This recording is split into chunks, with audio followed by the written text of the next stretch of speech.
Muy buenos días a todos mis queridos hermanos. El título de nuestro tema es Cuando Dios cambia mis planes. Y justamente como lo mencionaba el pastor, estamos en una época de cambios, cambios sociales, geopolíticos, inclusive cambios en nuestra iglesia. Y pues para nadie es un secreto la situación actual del mundo, la amenaza que en cierta forma representa una guerra entre potencias nucleares, y de cierta forma a todos nos da algo de nerviosismo, saber pues en qué podría parar la situación y lo que está pasando. Pero también para tranquilidad de nosotros, y sobre todo nosotros los que somos creyentes, nosotros entendemos que Dios tiene un plan. O sea, Dios tiene un plan con la humanidad. Y ni el señor Vladimir Putin, ni la OTAN, ni los chinos, ni nadie va a cambiar el plan que Dios tiene con, eh, con la humanidad. Así que, por mucho que lleguen noticias y los medios de pronto quieran asustarnos, entendemos que esta no es la destrucción del mundo. Es decir, este mundo que conocemos no se va a acabar con una o dos bombas nucleares, sino que Dios tiene un plan que ya nos lo ha contado. Y no es el tema de hoy, pero hacemos el paréntesis porque me parece pertinente. Definitivamente, si estamos en los tiempos cercanos a la venida del Señor, pues muy seguramente lo que vamos a ver es un fortalecimiento de Rusia, no tanto que vaya a quedar bloqueada por todas las sanciones que le están imponiendo, sino que antes, por el contrario, va a salir súper fortalecida de esto, riéndose de todo el mundo, y se van a cumplir otros planes de una lucha que va a haber por ahí contra Israel más adelante. Pero si no estamos en esos tiempos aún, que puede haber la posibilidad, entonces este conflicto, por el contrario, Rusia podría, digamos, salir muy afectada de la situación. Todas sanciones económicas podrían afectarla bastante y, digamos, salir mal de todo esto. Digamos que el tiempo nos dirá hacia dónde van tomando el curso de las situaciones. Ahora, nosotros como creyentes tenemos que tener, digamos, la confianza, la certeza de que Dios tiene un plan y que todo lo tiene bajo control. Y que nada de lo que pasa se está saliendo de sus planes, de su control o de lo que Él ha determinado para la humanidad. De cierta forma, cuando llegó la amenaza del COVID, digamos que también llegó una amenaza que entre comillas nos podría acabar a todos. Y claro, lastimosamente muchas personas han perdido la vida por, por esta pandemia. Muchas personas pues resultaron enfermas, incluso hermanos nuestros de la iglesia. Pero finalmente los planes del Señor continúan, aquí estamos. Y esa pandemia implicó que estuviéramos por pues, casi 2 años sin podernos reunir, sin poder hacer reuniones, y de cierta forma podríamos decir que el curso de la iglesia se estaba interrumpiendo. Pero aquí estamos, los planes del Señor continúan. Entonces, pase lo que pase, sabemos que Dios tiene planes, y Dios tiene un plan desde antes de la fundación del mundo para cada uno de nosotros. Vamos a leer lo que dice la palabra de Dios en Jeremías 29:11. Dice así la palabra de Dios, Jeremías 29:11. Dice, pues yo sé los planes que tengo para ustedes, dice el Señor.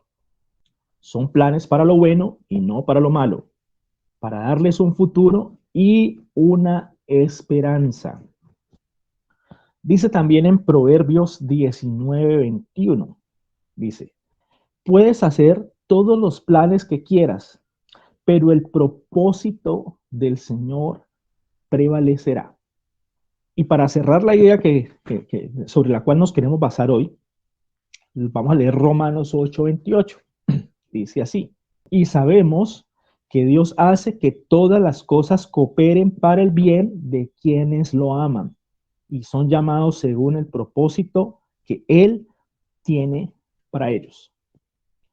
Listo. Estos versículos nos muestran a un Dios ejerciendo un liderazgo activo, no pasivo, sobre la humanidad, pero sobre todo ejerciendo un liderazgo activo y una planeación sobre aquellos que lo aman, sobre aquellos que han decidido creer en Él y sobre aquellos que Él ha definido un propósito. No quiere decir esto que con las personas que no lo conocen, pues Dios no pueda cambiar los planes, porque en muchas historias bíblicas vimos que Dios cambió planes, así como en el faraón o en los faraones, y Dios establece un plan y Dios ejecuta su plan. Pero este tema en particular que vamos a empezar a revisar hoy, quiero que lo tomemos muy personal, cada uno de nosotros. Porque así como dice aquí Proverbios, dice, puedes hacer todos los planes que quieras, pero el propósito del Señor prevalecerá. Y eso nos está hablando el Señor aquí que nosotros muchas veces planeamos y planeamos y pensamos en cosas para nuestra vida. Y cuando dice aquí que el Señor cumplirá su propósito o el propósito del Señor prevalecerá, no nos está diciendo que debemos ser ciegos y no debemos pensar en el futuro. Por ejemplo, yo cuando entro a estudiar una carrera, una especialización, cuando hago una planeación de mi trabajo, pues estoy haciendo en cierta forma planes y planes para mi futuro. Y Dios no nos está enseñando aquí de forma retrógrada de que nosotros no podemos hacer planes. El contexto de la enseñanza es que nosotros debemos incluir al Señor en nuestros planes. Eso es lo mejor. ¿Y por qué lo debemos incluir? Porque hay una promesa en Jeremías, que fue la que acabamos de leer, que los planes que el Señor tiene para nosotros son de bienestar, son para lo bueno, para tener esperanza. La Biblia también nos dice que hay caminos que al hombre parecen rectos, pero su fin es camino de muerte. Nosotros no podemos ver hacia futuro. Nosotros no podemos saber lo que nos va a pasar mañana. Yo creo que nadie, cuando comenzó el 2022, se imaginaba que íbamos a estar al borde de una tercera guerra mundial. Digamos que nadie lo sabía. En el 2019, cuando apenas se empezaba a dar los primeros contagios del COVID, pues el mundo no se imaginaba que después de tantos años y siglos de las pandemias, otra vez con todo nuestro avance científico y tecnológico, íbamos a estar inmersos en una situación como esa. Es decir, nosotros no conocemos el futuro, no sabemos lo que va a pasar mañana. No sabemos si, es decir, es como si empezaran a haber noticias y cada vez las noticias son más graves. Primero hablamos de una pandemia, hoy estamos hablando de una guerra. Y nosotros a veces hacemos planes y cosas, y yo quiero hacer esto, y yo quiero hacer lo otro. Imagine que hubiera habido, no sé, solo coloco un ejemplo, algún creyente que, digamos, 6 meses atrás estuviese pensando en establecerse, un ejemplo, en Ucrania porque vio que habían oportunidades laborales, oportunidades de estudio, y entonces dijo, yo me voy y pase lo que pase, llégueme el agua donde me llegue, yo me voy para allá. Es un ejemplo. Si esa persona no cuenta con el consejo de Dios, que quizás le hubiera dicho, no es el tiempo de viajar, no es el tiempo de irse para allá, porque se viene una situación difícil en ese país, y esa persona va y hace su propia voluntad, pues seguramente la estaría pasando mal en este momento. Esto es solamente un ejemplo para que entendamos por qué en nuestros planes, en nuestro día a día, en toda nuestra planeación, vale la pena incluir al Señor. El Señor sí conoce exactamente lo que va a pasar. El Señor dice, en los tiempos previos a mi venida, oirás de guerras y rumores de guerras. Pero Él dice muy claramente, pero ojo, este todavía no es el fin. Después vendrán cosas peores. Entonces nosotros decimos, venga, cada año las cosas son como una noticia precede a la otra y la siguiente cada vez es peor. Entonces, ¿qué viene ahora? Nos podría generar esta incertidumbre. ¿Qué va a pasar ahora? Pues estamos hablando ahora de una guerra. Ya la pandemia como que se olvidó. O sea, ya personas están huyendo, están apiñadas en las estaciones del metro en Ucrania. ¿Y qué pasó con la pandemia? O sea, ¿se fue el riesgo? Y entonces, claro, yo ante una posibilidad de contagio, si tengo que, digamos que sopesar, o me contagio o me cae un misil en la casa, pues yo me voy a donde más protección pueda tener. Y esto es lo que está pasando. Y este es el llamado que el Señor nos está haciendo hoy. Ojo, hay un ambiente afuera. Y no solamente eso, aquí pueden suceder otras cosas, que tú no tienes control, tú no tienes el control, tú debes entregarle tus planes al Señor, debes incluirlos. ¿Por qué? Porque Él hará que todas las cosas apunten a bien a los que lo aman. Entonces, ¿cuál es el llamado realmente? A amar a Dios. Y cuando tú amas a Dios, aquí hay una promesa. Ya tu vida no va a ir como a la deriva, por donde quiera, sino que cuando tú amas a Dios, inmediatamente el Señor tiene un propósito para ti. Claro que Él en su inmensa sabiduría y omnisciencia lo tiene desde antes de la fundación del mundo, pero es para que nosotros entendamos que si tú y yo somos creyentes, si tú y yo estamos llamados a amar a Dios, entonces no podemos desligar de nuestros planes, de nuestras decisiones al Señor. Sí o sí, Él tiene que estar incluido en esos planes. Vamos a hacer un recuento que nos va a dejar ver pues cómo Dios actúa, cómo Dios acomoda, cómo Dios ajusta los planes y desbarata los planes que le son contrarios. Y eh, básicamente digamos, ese ejemplo lo vemos de forma clara y tangible en la primera iglesia cristiana, en los primeros creyentes. Entonces, cuando el Señor Jesús, digamos, estaba en la tierra en su misión, él en un momento dado tenía unos discípulos y él ya sabía que se iba a ir, hizo una oración especial al Padre pidiéndole que ellos fueran uno y en fin, él visualizaba que ya venía la siguiente etapa del plan de salvación para Dios, que era la iglesia. Y cuando él ya se le presentó a los discípulos resucitados, entonces les dio una instrucción que está en Hechos 1:8. Y dice así, dice, pero recibirán poder cuando el Espíritu Santo descienda sobre ustedes y serán mis testigos y le hablarán a la gente acerca de mí en todas partes, en Jerusalén, por toda Judea, en Samaria y hasta los lugares más lejanos de la tierra. Entonces, miren el contexto de esta historia. Y siempre repasar el contexto y lo que está pasando nos da mucha información y muchas enseñanzas que a veces se nos escapan con una lectura rápida.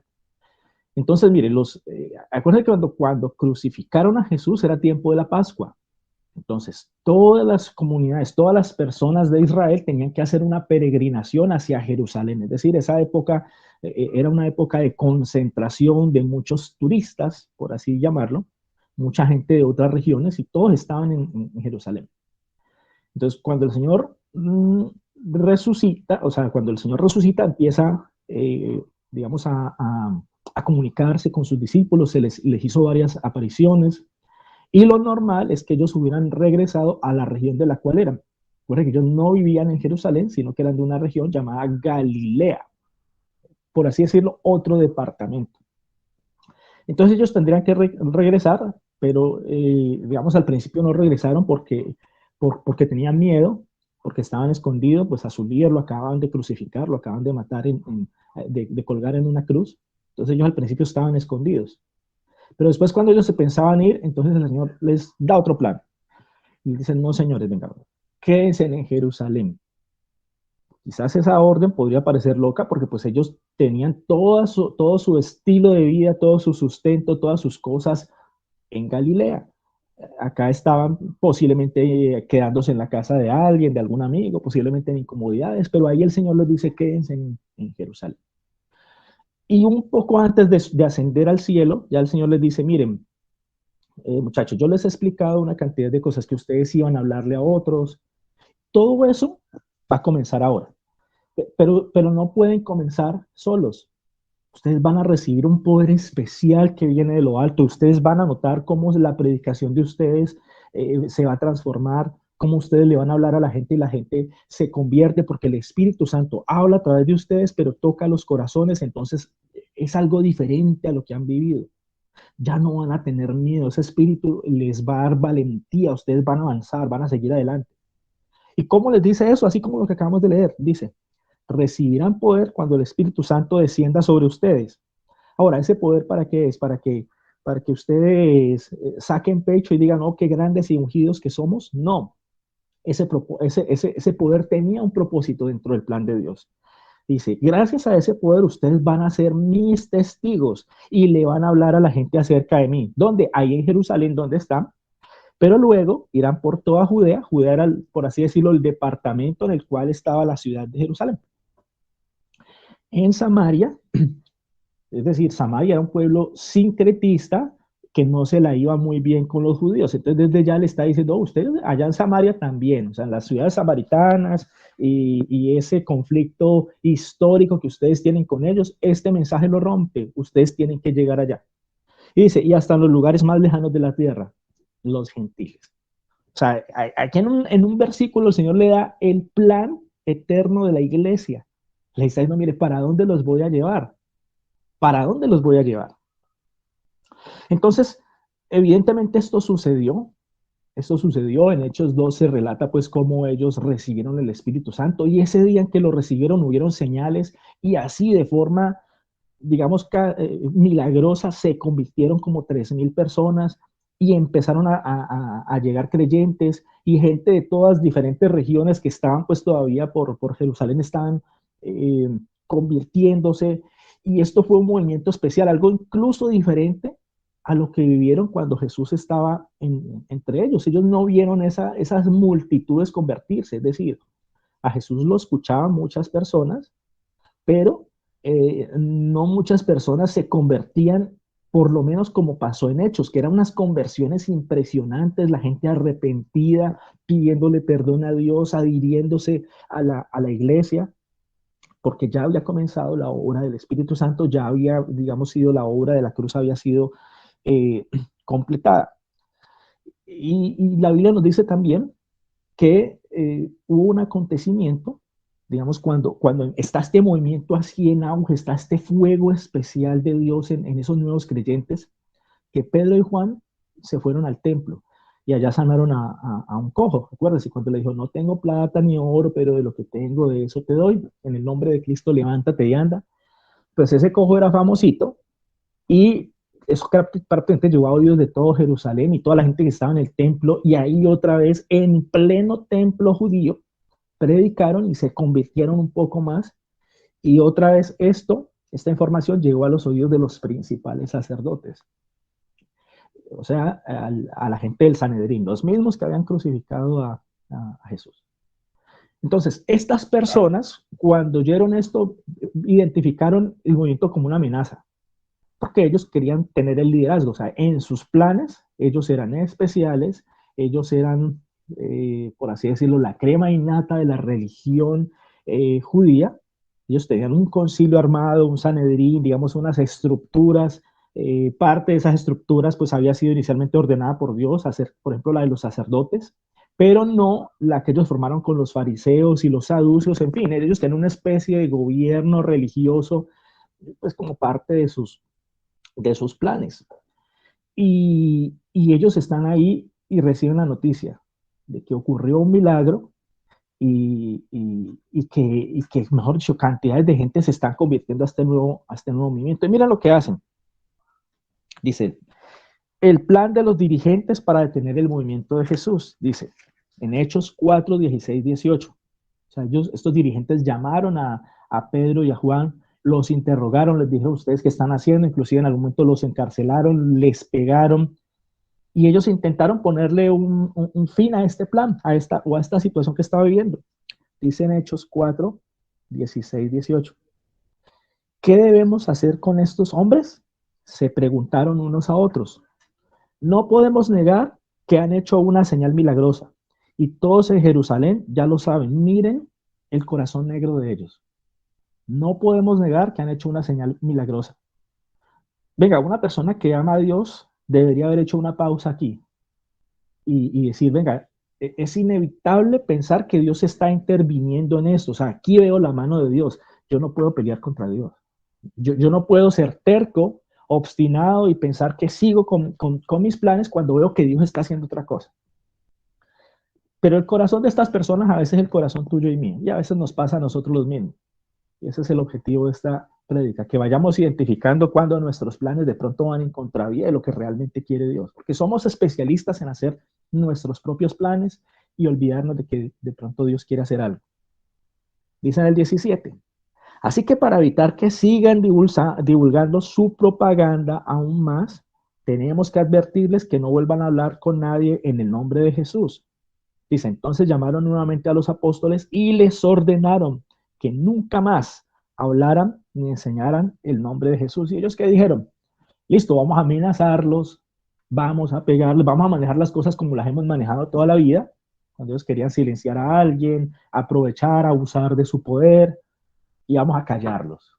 Mejor dicho, los vamos a azotar, les vamos a decir, ustedes nunca más van a poder hablar, y los amenazamos y hacemos así como lo que está haciendo el señor Putin, jugando con el miedo de la gente, y él sabe que los demás países están débiles y que tienen miedo y que todo el mundo tiene miedo de que él suelte las bombas, entonces él está jugando con el miedo. Eso estaban haciendo estos, jugando con el miedo. Y ellos que dijeron, pues ya ganamos. ¿Y qué pasó?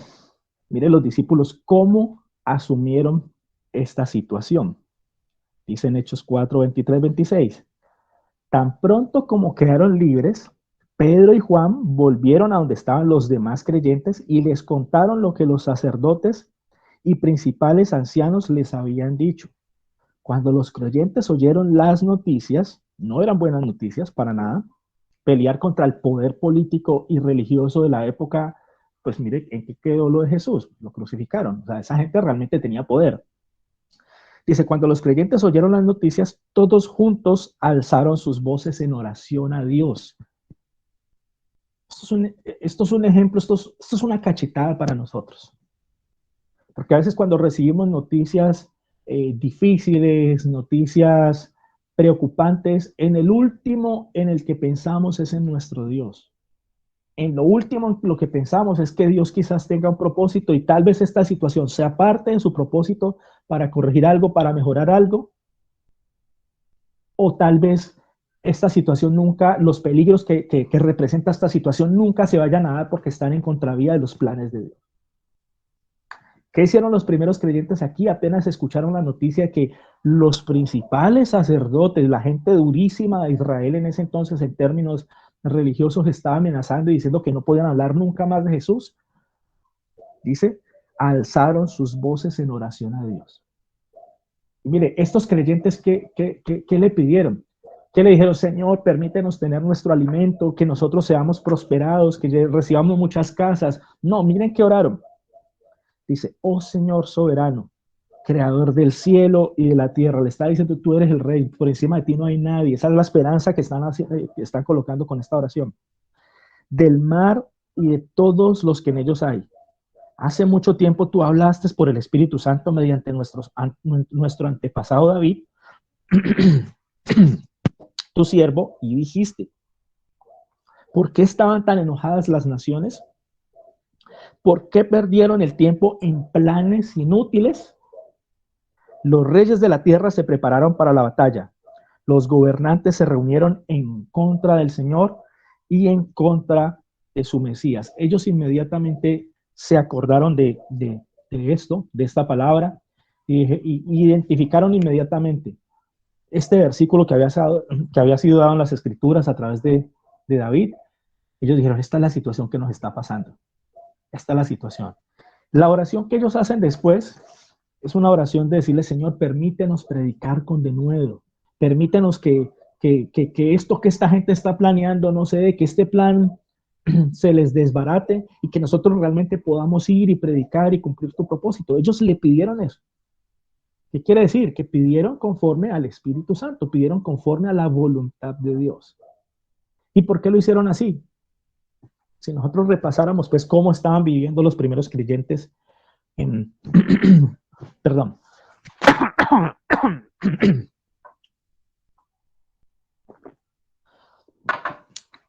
Si repasamos cómo estaban viviendo los creyentes en el primer siglo, nos damos cuenta la unidad al Espíritu Santo que ellos tenían. No era una religión más de las que habían en la época. No, eran unos creyentes que cohabitaban con un Dios vivo en su día a día, en el compromiso que tenían unos con otros. en el amor que tenían por las enseñanzas de la palabra de Jesús que daban los apóstoles, y en todo lo que vivían tenían una vida real entregada al Señor. Entonces el Espíritu tenía cómo guiarlos, porque eran gente que estaba allí dispuesta a dejarse guiar.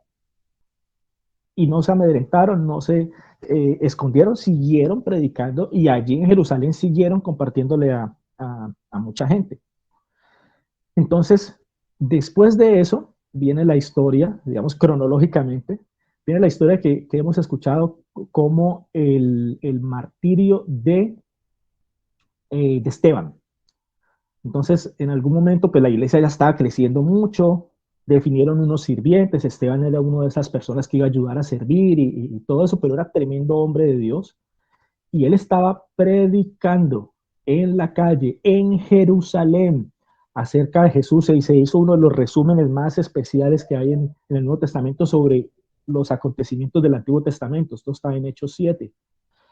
Y, y hizo tremenda predicación y finalmente llamó al arrepentimiento a la gente y le dijo, ustedes son los que crucificaron a Jesús. Y bueno, él murió como mártir, apedreado, murió cumpliendo el propósito del Señor, que era compartir la palabra. Y ahí se manifiesta un personaje que se llama Saulo de Tarso, que dice que cuando estaban apedreando a Esteban, este personaje, que era un fariseo, era un notable, era una persona muy, muy influyente, o sea, él mismo se describe más adelante que él era fariseo de fariseos, o sea, él era un nivel un poco más alto en cuanto a conocimiento, influencia, en fin. Y en Hechos 8, 1, 4, la Biblia nos muestra que este hombre, que este notable, eh, tenía un plan. Él dijo, no, esto ya nos está saliendo de las manos. Esa actitud pasiva que tomó el concilio de llamar a Pedro y a Juan y prohibirle y amenazarlo, eso no sirvió. Tenemos que pasar a la acción, tenemos que pasar al siguiente paso. Entonces, ¿qué hizo? Miremos. Dice en Hechos 8, 1, 4. Dice, Saulo fue uno de los testigos y estuvo totalmente de acuerdo con el asesinato de Esteban. Ese día comenzó una gran ola de persecución que se extendió por toda la iglesia en Jerusalén. Ellos todavía estaban en Jerusalén. Dice, todos los creyentes, excepto los apóstoles, fueron dispersados por la región de Judea y Samaria. Entonces eran nuevos creyentes y, y estaban siendo una persecución impresionante, pues como nunca antes había sido vista. Dice en el 2, con profundo dolor, unos hombres consagrados enterraron a Esteban. Dice, y Saulo iba por todas partes con la intención de acabar con la iglesia. Iba de casa en casa y sacaba a rastras tanto a hombres como a mujeres y los metía en la cárcel. Así que los creyentes que se esparcieron predicaban la buena noticia acerca de Jesús a donde quiera que iban. Mire la situación tan difícil como se puso esto. Muchos nuevos creyentes habían en Jerusalén, estaban los apóstoles todavía allí. Y este Saulo empezó a liderar la persecución. Él fue el líder de la persecución. Y no le bastaba con perseguirlos en las calles cuando estuvieran hablando por ahí, dice, iba de casa en casa, es decir, no había un rincón seguro en Jerusalén en esa época. La situación era terrible y los sacaba a rastras, los sacaba arrastrados, los llevaba a la cárcel. O sea, era una situación supremamente complicada para los nuevos creyentes. Entonces, digamos que la mayoría de estos nuevos creyentes se empezaron a dispersar, se empezaron a ir de Jerusalén. ¿Y qué pasó en esa dispersión? A donde llegaban, empezaron a predicar. Llegaron a predicar a Samaria y llegaron a predicar a la región de Damasco y a todos esos pueblos que eran griegos, y entonces empezó un movimiento. Entonces Saulo se da cuenta de esto. Dice, venga, los estoy persiguiendo en Jerusalén y ahora esto se nos salió de las manos. Porque los perseguí aquí, ahora se fueron y ya están llegando las noticias de que esta gente está hablando y convirtiendo gente a este movimiento fuera de las regiones. Y entonces, ¿él qué hizo? Él continuó con su plan. Él dijo, bueno, los perseguí aquí en Jerusalén y se me fueron, entonces los voy a perseguir allá. O sea, él estaba obstinado con acabar el cristianismo. Obstinado. O sea, no me importa nada, yo voy ahora pues no pude acabar con este movimiento aquí en Jerusalén, pero me voy a perseguirlos por todas partes. Emprendió una batalla firme con ellos. Y mire qué hizo. En el 9:1-6 dice, mientras tanto, en el 9:1-6, Hechos 9:1-6, dice, mientras tanto, Saulo pronunciaba amenazas en cada palabra y estaba ansioso por matar a los seguidores del Señor. Así que acudió al sumo sacerdote, le pidió cartas dirigidas a las sinagogas de Damasco para solicitar su cooperación en el arresto de los seguidores del camino que se encontraban ahí. Su intención era llevarlos a hombres y mujeres por igual de regreso a Jerusalén encadenados. Él dijo, yo los que fueron los traigo otra vez y aquí en Jerusalén acabamos con el problema.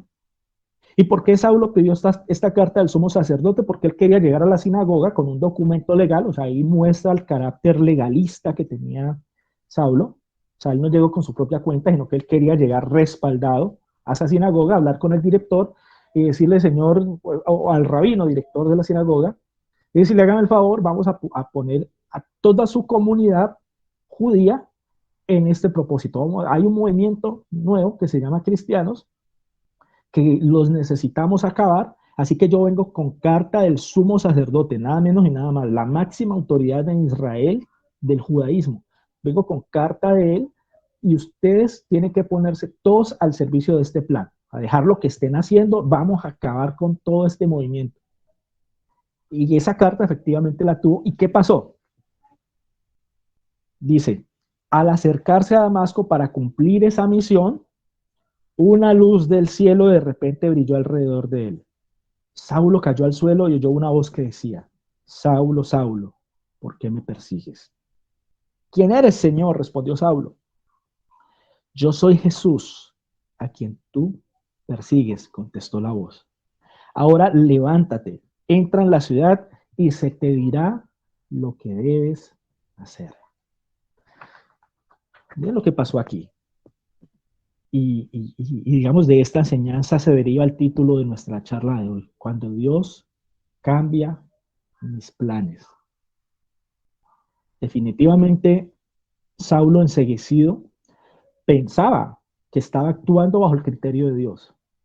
O sea, cuando él está persiguiendo a los cristianos en Jerusalén, cuando él los quiere salir a perseguir por todas las regiones, por todo el mundo, para traerlos encadenados a Jerusalén y allá juzgarlos y si es posible matarlos y condenarlos y acabar el movimiento, él se imaginaba que eso estaba bien, o sea, que eso era un servicio para Dios, pero se estrelló radicalmente con ese plan y resulta que el mismísimo Dios lo tenía a él dentro de los planes, no lo había desechado. O sea, él era un fariseo, una persona, digamos, con mucho conocimiento, y los fariseos, pues, no le dirigían la palabra, ni siquiera se atrevían a mirar a un gentil. Y ya sabemos que el plan de Dios era que Saulo fuera cristiano, o sea, estaba detestando a los cristianos, y adicionalmente que iba a llegar a los gentiles, o sea, dos cosas opuestas a su formación, a su carácter, a lo que él era. O sea, un fariseo hablando a gentiles, nunca. Y ese fue el plan de Dios. Y Dios transformó ese plan. Ahora, todo este contexto, todo este repaso de la historia que muchos de los que estamos aquí nos sabemos, debe de cierta forma llevarnos a reflexionar, debe llevarnos a pensar qué tipo de planes estamos haciendo nosotros en este momento. Muchas veces en nuestra ignorancia, en la ignorancia de nuestro corazón humano que no ve más allá de lo que sí puede ver Dios, creemos que está bien, creemos que el plan pues es bueno y no involucramos al Señor en ese plan.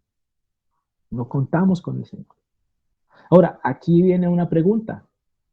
¿Cómo involucro al Señor en mis planes? Es decir, ¿cómo me doy cuenta que esto que yo estoy planeando pues sí es lo que Dios quiere para mí? Por ejemplo, tengo un trabajo y estoy pensando buscar otro. ¿Será que en eso debo incluir al Señor? ¿Será que eso es volverse religioso? O sea, que yo, cada paso que yo voy a dar, Señor, muéstrame tú lo que vas a hacer. o lo que decides para mí. Hay que tener en cuenta que incluir en los planes a Dios no implica que Dios vaya a tomar decisiones por ti, decisiones que tú debes tomar. Por ejemplo, eh, cuando nosotros, una persona está soltera y algún día quiere casarse, pues no podemos decirle que a Dios que escoja por nosotros. Y entonces, como usted escoge por mí, entonces yo no voy a mover un dedo para conquistar, estoy colocando el ejemplo, para conquistar a la chica porque es la que usted escogió para mí, entonces queremos que todo suceda mágico. No, esto no es incluir a Dios en los planes. De hecho, Dios, a los solteros, Dios no les va a escoger la esposa porque entonces, si algún día ya falla, vamos a hacer como Adán. Señor, esa que tú me diste, por ahí fue que llegó la falla. No, vemos que hay decisiones humanas que tenemos que aprender a tomar basados en el criterio, en la experiencia. Pero nosotros, como creyentes, sí podemos decirle, Señor, ayúdame a tomar la mejor decisión. Yo no conozco el corazón de las personas, por ejemplo, alguien, un soltero, y está pensando en casarse con alguien. Yo no conozco si esta persona me ha mostrado una cara verdadera o cuando ya nos casemos muestra su verdadera forma de ser y es algo que no me gusta, es algo que va a haber conflicto. En fin, yo sí le puedo decir. Y le puedo decir, Señor, ayúdame a tomar la mejor decisión. Y hay algo clave en la vida cristiana. No, Dios no siempre nos va a hablar de forma tangible, al oído, como quisiéramos. Que una vocecita nos hablara, mi hijo, haz esto, vete por aquí, vete por allá. No, generalmente así no pasa. Pero Dios tiene muchas formas de hablar. O sea, la Biblia dice que Dios habla de muchas maneras. Y no habla de la manera en que nosotros le impongamos. No es que, Señor, hoy quiero soñarme con la respuesta de este problema. No, acuérdense, Dios se comporta como un rey. Dios no se deja poner órdenes de nosotros. Él no se deja poner las condiciones de nosotros. Cada que Dios le habló a un profeta, a una persona en el Antiguo Testamento, fue Dios quien tomó la iniciativa de hablar. Y fue Dios quien determinó. Por ejemplo, él determinó que José se le iba a decir acerca del plan de Jesús y de que María, su futura esposa, iba a quedar embarazada por obra del Espíritu Santo a través de un sueño. No se le apareció un ángel como se le apareció a María, por ejemplo. Dios determina cómo le habla a cada uno. Pero lo que sí es clave en lo que nos muestra la Biblia es que cuando tú y yo realmente queremos obedecer a Dios, cuando tú y yo realmente amamos al Señor y le clamamos por una guía, el Señor se hace escuchar. ¿Con qué métodos? El Señor siempre nos quiere sorprender. Él puede darte un sueño, puede que en algún momento llegue una persona y te dé un consejo que tú no estabas pidiendo, o de pronto llega una prédica como esta y te habla de una decisión que tú estabas a punto de tomar y ya te pone a hacer una pausa y bueno, primero contemos con la voluntad de Dios. Pero cuando tú realmente quieres hacer la voluntad de Dios, si a ti no te interesa hacer la voluntad de Dios, sino que tú ya resolviste un plan, y tú dijiste, no, este es el plan que yo quiero hacer y la única forma que quiero involucrar a Dios es como pedirle que me bendiga, es como quien dice, venga Señor, yo voy a hacer este plan, no me importa el plan que tú tengas, pero quiero que me bendigas. ¿Ustedes qué creen que Dios pensará de eso? Así como Jonás, el Señor tenía un plan para él, lo mandó a Nínive, un pueblo peligroso, le dijo, vas y les vas a predicar porque allá necesito que ellos se arrepientan. Y Jonás pues toma un barco con rumbo distinto a ese plan que Dios le había dado, y allá tuvo problemas y problemas y problemas, al punto que ese barco se estaba hundiendo. Hasta que por fin recapacitó y dijo, listo, yo no puedo huir del plan de Dios. ¿Estás huyendo tú del plan del Señor? ¿Estás de pronto armando planes para, para hacer algo donde deberías involucrar al Señor y no lo estás involucrando? Recuerden, si tú realmente quieres obedecer al Señor en los planes que tú haces, y le pides su dirección, el Señor hará lo posible porque dice, ve que hay un corazón dispuesto a obedecer, que hay una persona que está dispuesta a obedecer a Dios, a seguir, a dejarse guiar. Entonces el Señor buscará la forma de hacerte entender lo que Él quiere. Si tú no quieres, pues Él dirá, no, pues, ni para qué yo le muestro mi verdad si él finalmente va a hacer lo que Él quiera, pues entonces peor. O sea, va a quedar es como desobediente, no podrá tener bendición. ¿Qué planes estás haciendo ahora tu vida? ¿Qué planes? Muchas veces planeamos incluso cosas que nos llevan lejos de Dios. Muchas personas toman decisiones de alejarse del Señor, de no volver, no vuelvo a la iglesia, mejor me alejo, en fin. ¿Estás involucrando en tus planes al Señor, en lo que quieres hacer? Creo que esa ha sido la invitación. Y esta reflexión nos debe dar a entender que cuando tú y yo amamos al Señor, el Señor ya tiene un propósito para nosotros. No es por azar lo que nos pasa. Y si tú por casualidad quieres empezar a trazarte una meta, un plan y hacer cosas, y pues no te interesa incluir a Dios en esos planes, pues mira, de pronto el Señor te puede tumbar del caballo y puede desbaratar todo eso que estás armando. Y va a ser más doloroso así. Más doloroso para Saulo tener que caerse de un caballo, quedarse unos días ciego, que siendo una persona que dirigía, el Señor le dice, ve a tal lugar y allá se te va a decir qué vas a hacer. O sea, no le mostró todo el plan, usted va a recibir órdenes, usted va a aprender a ser un siervo.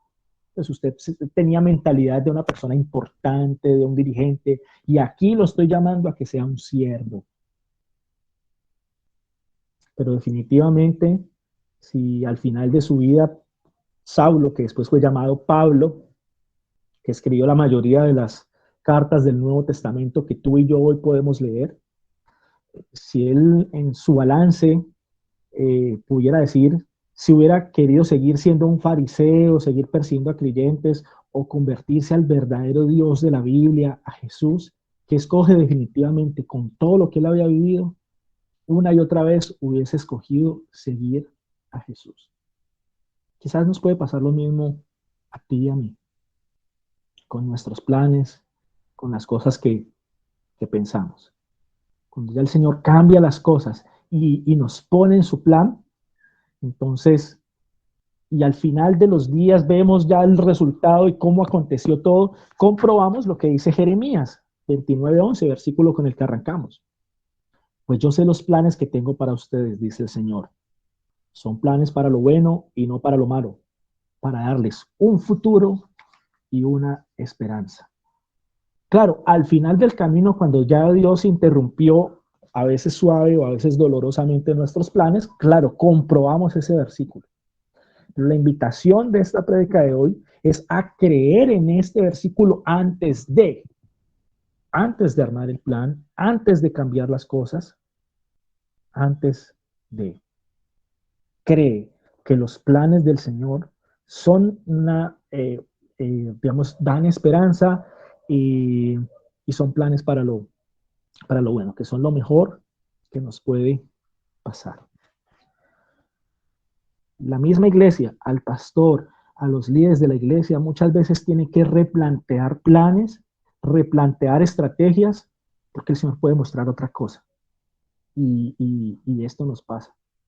Entonces, veamos ahora en este nuevo camino en el que el Señor nos está llevando, en medio de una época supremamente difícil, una época de crisis geopolítica, temas de violencia en nuestro país, porque está la violencia desatada, robos, asesinatos. No sé si se dieron cuenta esta semana, pues a una jovencita la mataron por robarle un celular. Y ese es el día a día y esto no para. O sea, hoy las noticias están así, uno quisiera que mañana haya noticias más alentadoras y resulta que mañana sale otra peor. Entonces, en medio de esta situación, la gente que no conoce al Señor busca esperanza. Y a veces la iglesia está dormida. A veces la iglesia, y hablo en términos generales de la iglesia cristiana, es como más buscando la comodidad. Yo quiero estar es cómodo, reunirme cuando yo pueda, levantarme y participar de la reunión con el desayuno en la mesa y pensamos en la comodidad. Y el Señor no está pensando en comodidad. El Señor tiene un plan para ti y para mí. Y hay cientos de personas afuera a las cuales hay que rescatar de las garras del enemigo. Familias que se están destruyendo. Hogares que no tienen una esperanza. Tú y yo, claro, cuando hay situaciones de riesgo, de peligro, oramos y tenemos esa esperanza y confiamos en el Señor. Pero quizás el vecino que vive justo enseguida de tu casa no tiene esta confianza porque no conoce a Dios como tú lo estás conociendo. No tienen una interacción con el Dios vivo sino con una religiosidad que es muerta y no les lleva a nada. Pero quizás de pronto estamos pensando de forma egoísta, solamente en nuestra comodidad. Mi estimada iglesia, este mensaje nos tiene que sacar de la comodidad. Este mensaje nos tiene que mostrar que hay un mundo necesitado de la palabra de Dios y que hay un plan del Señor. A ver, me pongo en ese plan, me uno al plan de lo que Dios ya está haciendo o me quedo dormido en la casa. Espero que el Señor les siga hablando en sus corazones durante esta semana y bueno, definitivamente lo mejor que nos puede pasar es incluir al Señor en nuestra vida, en nuestros planes, tener una relación viva con Él. Vamos a orar, vamos a darle gracias al Señor por este día, por esta reunión. Hay que estar pendientes, como lo dijo el pastor, quizás este domingo sea nuestra última reunión virtual los domingos y ya solamente nos quedemos los sábados. Eso es algo que está por decidirse. Entonces les rogamos que estén pendientes del tema. Y sobre todo, ante cualquier decisión que tomen, incluyan al Señor. No se olviden de que hay un rey por encima de nosotros, que nosotros simplemente somos siervos y Él quiere conducirnos al mejor camino, aunque en principio no lo veamos. Oremos. Señor amado, gracias por esta mañana. Gracias porque eres especial, eres maravilloso con nosotros. Porque tú nunca nos fallas, Señor. Porque eres un Dios perfecto. Cuando las situaciones no nos salen como nosotros esperamos, no es porque tú nos falles, o es porque tienes un plan maravilloso y mejor, o es porque estamos eh, sacándote de nuestros planes y estamos cosechando el fruto de nuestras malas decisiones. Así como esa iglesia que estaba cómoda de cierta forma en Jerusalén, esos nuevos creyentes que empezaron a ver esa persecución terrible que hubo contra ellos y les tocó salir de sus casas. Y esto parecía un plan, un castigo de lo alto. No, no era ningún castigo. Era parte de un plan divino, precioso, que tú tenías para esa gente. Señor, gracias porque entendemos entonces que tú tienes un plan para nosotros, que tú tienes unos propósitos y que tú quieres, Señor, que realmente tengamos una relación contigo, que nos dejemos guiar. Tú nos quieres utilizar, quieres llegar a otras personas con este evangelio de Jesús que transforma vidas, que sana corazones, que restaura hogares. Ayúdanos, Señor, a despertarnos. Quédate con nosotros, amado Dios. Te lo rogamos en el nombre de Jesús. Amén.